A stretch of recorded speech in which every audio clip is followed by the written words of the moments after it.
નમસ્કાર મિત્રો, mastermind એજ્યુએપ online ક્લાસીસમાં આપનું સ્વાગત છે. આપનો અભ્યાસ, આપની પ્રેક્ટિસ ખૂબ જ સરસ જળવાઈ રહે તેવો પ્રયત્ન કરજો. સાથે સાથે અન્ય વંચનમાં ગુજરાતી વ્યાકરણ અને અત્યાર સુધી પૂછાયેલા કોર્પોરેશનના જે પેપર છે એ પેપર આપણે ડેમો તરીકે જ્યારે પણ ફ્રી હોય ત્યારે 2 કલાક બેસી અને સંપૂર્ણ પેપર લખવાનો પ્રયત્ન કરવો. ભલે પછી આવડે કે ન આવડે, પણ એક વખત ટાઈમ મેનેજમેન્ટ માટે આ પેપર લખવાનો પ્રયત્ન કરવો.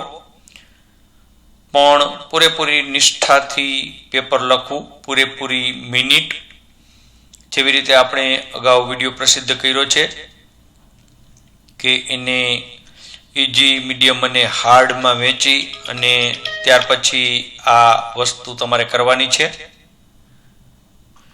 તો આ રીતે પેપરનું પ્લાનિંગ કરતા જાઓ, જેથી કરી અને જ્યારે પણ પરીક્ષા આવે આપણે હંમેશા એવું જ ધારીને બેસવાનું કે કાલે જ પરીક્ષા છે અને એ રીતે જ વાંચન કરવાનું થાય.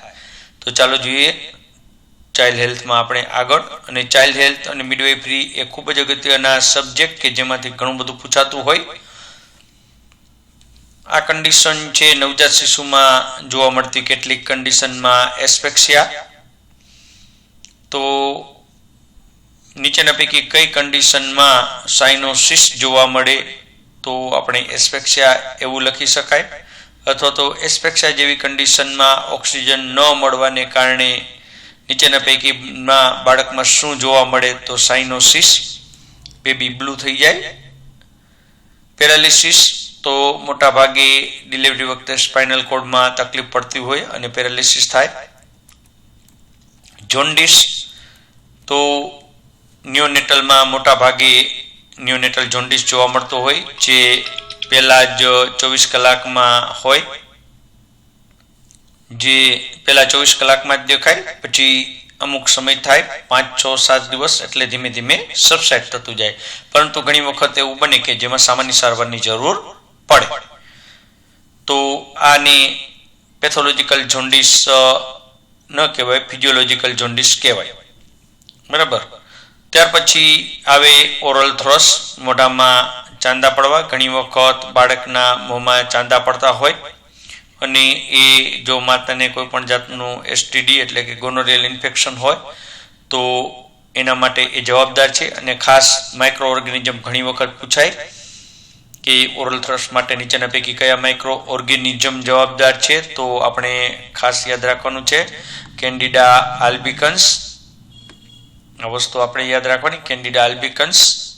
અને ત્યાર પછી યાદ રાખવાનું છે કે મોંમાં ચાંદા પડ્યા હોય ત્યારે નીચેના પૈકી કઈ દવા લગાવવામાં આવે તો જેન્સન વાયોલેટ, ભૂરી દવા, અને એ પણ 0.25%. યાદ રાખજો, મોંમાં હોય તો 0.25% હોય, નાળમાં હોય તો 0.50% હોય. આ બે વસ્તુ યાદ રાખવાની. ત્યાર પછી કોર્ડ સેપ્સિસ, તો કોર્ડ સેપ્સિસ પણ આ જ રીતે હોય. એમાં પણ એવું જ ઇન્ફેક્શન હોય. કોર્ડ સેપ્સિસમાં પણ સ્કિન ઇન્ફેક્શન હોય. એમાં પણ ભૂરી દવા 0.50% લગાવવાની હોય, મોંમાં લગાવવાની હોય તો 0.25% હોય, જ્યારે સ્કિન પર કોઈ પણ જગ્યાએ લગાવવાની હોય તો 0.50% હોય. સાથે સાથે બાળકને ઓપ્થલ્મિયા નિયોનેટ્રમ એટલે ઘણી વખત આંખનો ચેપ પણ જોવા મળે. જો માતાને ગોનોરિયલ ઇન્ફેક્શન હોય તો આંખનો ચેપ થાય તો એને ઓપ્થલ્મિયા નિયોનેટ્રમ કહેવાય. તો આ પણ યાદ રાખજો, ઓપ્થલ્મિયા નિયોનેટ્રમ. એ પણ અવારનવાર પૂછાતો પ્રશ્ન છે. ત્યાર પછી બ્રેસ્ટ ફીડિંગ વિશે વાત કરીએ તો ભારતીય મહિલા સ્ત્રી છે એમને લગભગ લેક્ટેટિંગ પીરિયડ દરમિયાન 450 થી 600 મિલીલીટર જેટલું એ બ્રેસ્ટ ફીડિંગ એમને આવે છે, જેમાં 1.2 ગ્રામ પ્રોટીન હોય. 100 ml બ્રેસ્ટ ફીડિંગમાં 70 કિલો કેલરી જેટલી કેલરી મળતી હોય. માત્ર યાદ રાખવા પૂરતું છે. પણ માત્ર ને માત્ર બ્રેસ્ટ ફીડિંગ ધાવણ એને કહેવાય એક્સક્લુઝિવ બ્રેસ્ટ ફીડિંગ. આ આપણે યાદ રાખવાનું છે. એક્સક્લુઝિવ બ્રેસ્ટ ફીડિંગ એટલે શું? તો માત્ર ને માત્ર ધાવણ, પાણી સુદ્ધા પણ નહીં. દરેક વસ્તુ આપણે યાદ રાખતી જવાની છે. જન્મ બાદ બ્રેસ્ટ ફીડિંગ નીચેના પૈકી ક્યારે ચાલુ કરવું જોઈએ? તો જન્મના અડધા જ કલાકમાં. કેટલી વાર બ્રેસ્ટ ફીડિંગ આપવું જોઈએ? તો ડિમાન્ડ ફીડિંગ કહેવાય. બાળક માંગે એટલી વાર ધવડાવવું જોઈએ, એટલે કે રડે તુરત જ બ્રેસ્ટ ફીડિંગ આપવું જોઈએ. દિવસ અને રાત્રિમાં 24 કલાકમાં કુલ કેટલી વાર બ્રેસ્ટ ફીડિંગ આપવું જોઈએ? તો કુલ ઓછામાં ઓછું 8 વખત આપવું જોઈએ, દિવસ અને રાત્રિ. બે ફીડિંગ વચ્ચે કેટલો ગાળો હોવો જોઈએ? તો 1 કલાકથી શરૂ કરીને 4 કલાક સુધીનો ગાળો હોવો જોઈએ. બાળક 5 માસ પૂરા કરે ત્યાર પછી કયો દિવસ ઉજવવામાં આવે? તો અન્નપ્રાશન ડે. અને ધાવણની સાથે સાથે પૂરક આહાર એટલે કે વિનિંગ ડાયટ આપવામાં આવે. ધવડાવવા માટે લેવાની એટલે કે holding of the baby, the good technique of holding of the baby ઘણી વખત પૂછાય. અને આવો પ્રશ્ન પૂછાય ત્યારે લગભગ ઉપરના તમામ એવો ઓપ્શન આવે. તો આપણે જોવાનું છે બાળકની લેવાની સાચી રીત. અને દરેકમાં 4 ઓપ્શન હોય. બાળકનું માથું અને શરીર સીધા હોય. બાળકનું નાક માતાના બ્રેસ્ટ તરફ હોય.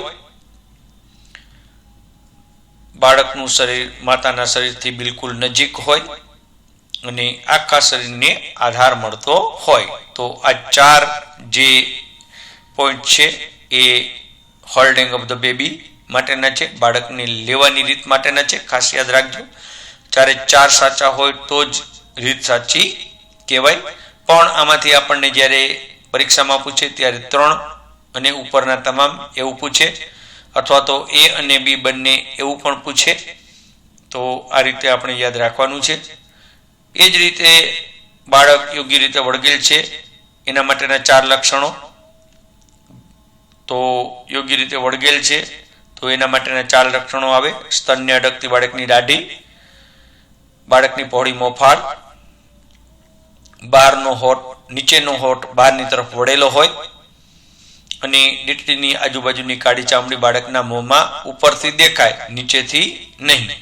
તો આ 4 ઓપ્શન, આ 4 લક્ષણો છે બ્રેસ્ટ ફીડિંગ ટેકનિકના. તો આપણે યાદ રાખવાના છે. ત્યાર પછી લાસ્ટમાં આવે અસરકારક ચૂસ. ઇફેક્ટિવ ફીડિંગ કેને કહેવાય? અસરકારક ચૂસ કેને કહેવાય? ધીમી ચૂસ, ઊંડી ચૂસ, વચ્ચે વચ્ચે અટકીને ગળે ઉતારતું જોઈ શકાય, અથવા તો ક્યારેક અવાજ પણ સાંભળી શકાય. ઘટુક એવો અવાજ આવે તો એ આપણે સાંભળી શકીએ. તો આને કહેવાય અસરકારક ચૂસ. તો આપણે યાદ રાખવાનું થાય. ઓપ્શનમાં એવી રીતે પૂછાય, 1 અથવા 2 પૂછાય ઓપ્શન, ઘણી વખત 3 પૂછાય, ઉપરના તમામ પૂછાય. તો આ રીતે આપણે ઓપ્શન તૈયાર કરવાના હોય. ત્યાર પછી આગળ 1-2 વખત આપણને પૂછેલું છે બ્રેસ્ટ ફીડિંગ આપવાની જુદી જુદી પોઝિશન. તો ક્રેડલ પોઝિશન કહેવાય, ઘોડિયા જેવી. ક્રોસ ક્રેડલ પોઝિશન કહેવાય, પગને આંટી ચડાવીને. Football position, laid back position અને સાઇડ લાઇનિંગ પોઝિશન. આ બધી પોઝિશન છે જે આપણે આગળ પણ જોશું, જ્યારે એમના MCQ આપણે લેશું ત્યારે પણ જોશું. તો આ છે બ્રેસ્ટ ફીડિંગ માટેની જુદી જુદી પોઝિશન. વાત કરીએ HIV અને બ્રેસ્ટ ફીડિંગની, તો આમાં આપણે માત્ર એટલું યાદ રાખવાનું છે કે HIV વાળી માતા બ્રેસ્ટ ફીડિંગ આપી શકે? તો હા, આપી શકે. HIV વાળી માતા બ્રેસ્ટ ફીડિંગ આપતી વખતે નાકોની ગાઈડલાઈન મુજબ, નાકો એટલે નેશનલ એઇડ્સ કંટ્રોલ ઓર્ગેનાઇઝેશન, યાદ રાખજો નાકોનું ફૂલ ફોર્મ. ગાઈડલાઈન મુજબ નીચેના પૈકી કઈ દવા આપવામાં આવે છે? જો એમ હોય કે નેવેરાપ્રિન, ઝાયડોવુડિન, ત્રીજી એક લખી હોય અને ઉપરના તમામ, તો A અને B બંને, તો A અને B બંને આવે. નેવેરાપ્રિન પણ લખી શકાય, ઝાયડોવુડિન પણ લખી શકાય. બરાબર. તો આ બંને દવા આપણે યાદ રાખવાની છે, નેવેરાપ્રિન અને ઝાયડોવુડિન. યાદ રહેશે, નેવેરાપ્રિન અને ઝાયડોવુડિન બે દવાના નામ યાદ રાખવાના છે. ત્યાર પછી ચિલ્ડ્રન રાઇટમાં બસ આપણને એજ વિશે પૂછાય અને ઘણી વખત જુવેનાઇલ એક્ટ વિશે પણ પૂછી શકે. તો બાળકોને મળતા હકોમાં આપણે ઉંમર યાદ રાખવાની છે 14 વર્ષની ખાસ, કે 14 વર્ષ કે તેથી નીચેનું બાળક હોય તો મિલ કે કોઈ પણ કારખાનામાં ન જઈ શકે, એ ગુનો ગણાય. 14 વર્ષથી નીચેનું બાળક હોય તો ફરજિયાત શિક્ષણ આપવું, આ થાય.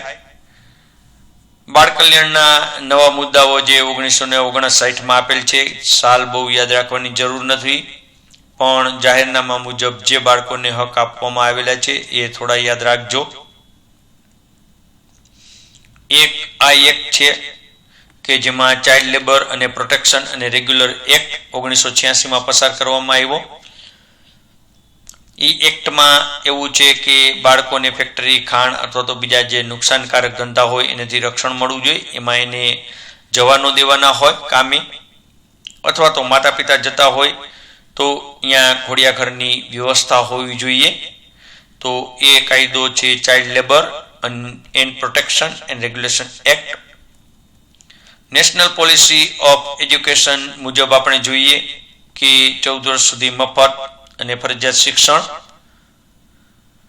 ત્યાર પછી અગત્યનો કાયદો જે 1986માં ભારત સરકાર દ્વારા આપવામાં આવ્યો એ આપણે યાદ રાખવાનો છે, જુવેનાઇલ જસ્ટિસ એક્ટ. બાળકના કોઈ પણ ગુના માટે કયો એક્ટ લાગુ પડે તો જુવેનાઇલ જસ્ટિસ એક્ટ કહેવાય. 14 વર્ષ સુધી બાળકને કોઈ પણ મજૂરી કરવાની હોતી નથી, કોઈ પણ કારખાને કામે જવા માટેનો એક્ટ હોય તો એને કહેવાય ચાઇલ્ડ લેબર એક્ટ, જે 1986માં અમલમાં આવ્યો, child labour act. National child labour policy. ત્યાર પછી પ્રોબેશન ઓફ ઓફેન્ડર્સ એક્ટ, એટલે કે જે કોઈ બાળકોએ ગંભીર ગુનો કર્યો હોય અને એમની ઉંમર 18 વર્ષથી નીચેની હોય તો એને સુધારવા માટે આપણે રિમાન્ડ હોમમાં રાખીએ, જેથી કરી અને બાળકને ડાયરેક્ટ જેલમાં નહીં પણ રિમાન્ડ હોમમાં રાખે અને જ્યાં બાળકની વર્તણૂક સુધારવાનો પૂરેપૂરો પ્રયત્ન કરવામાં આવે. તો આવું થોડું ઘણું આપણે ચાઇલ્ડ લેબરમાં યાદ રાખવાનું છે. ત્યાર પછી આપણે જે આપણું અગત્યનું અને બહુ જરૂરી એવું રસીકરણ, અને એ રાષ્ટ્રીય રસીકરણ અવારનવાર અને ઘણા બધા પૂછાતા પ્રશ્નોમાંનું એક ટોપિક, અને એ છે રસીકરણ. તો નેક્સ્ટ લેક્ચર આપણે રસીકરણ વિશે લેશું. તમામ વિદ્યાર્થી મિત્રોને નમ્ર વિનંતી છે કે ખૂબ સરસ મજાની તૈયારી કરો, જ્યાંથી મળે ત્યાંથી પ્રશ્ન ભેગા કરો, પ્રશ્ન પેપર સોલ્વ કરવાનો પ્રયત્ન કરો. ખૂબ ખૂબ આભાર, ધન્યવાદ.